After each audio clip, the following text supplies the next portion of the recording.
I've understood demons can get inside of your soul through your eyes. And that is why the Bible tells to protect your senses, your eyes, your ears, your mouth. Because what you eat, what you listen, you become that. And so, and for demons, it is a gateway to get inside of your soul through your eye contact. So if anybody is an unbeliever, and if he or she is in a witchcraft, and you are in Christ and you know who you are in Jesus, if you look into their eyes, they won't be able to look you back, because there's Yeah. demons, and you have the power of God.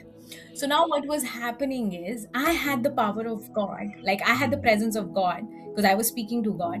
And this guy who claimed to be like one of the sheeps and one of the ministers of God, he claimed, listen to me, yeah, people, witches who are into church, when you look at them, they will look all normal like you. Like they will be preaching about Jesus, they will be talking about Jesus, they will give you reference from Bibles, they will teach you about the supernatural, but deep down, there are these fruit of spirits that have not Right. manifested in their life.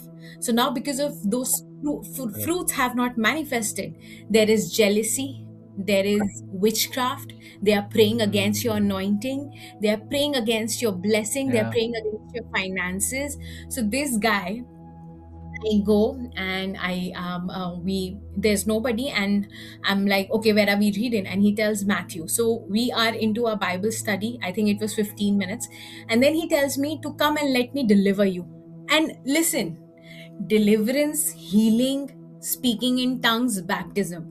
These four things are something that you need. It needs to come from within you. Hmm. Nobody should force you for it. Remember, even in the Bible, when Jesus was healing somebody, he asked the person, do you want to be healed? And then the person said, yes, I want to be healed, right? Hmm. Because these, Correct. these things, these four things are very sensitive to the spiritual realm.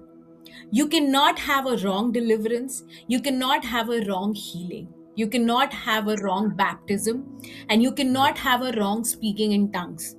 So now, Right. what is happening? Nobody told me what deliverance is. Nobody told me what baptism was. Nobody told me what speaking in tongues is. And nobody told me what healing is, right? The only healing I knew was about Jesus healing me. So now this guy tells me, okay, let's deliver you. I think God is telling me to deliver you today. Let's deliver you from the hands of the enemy. So I stand, I go at the altar with him, and he starts praying. And this pain that was on my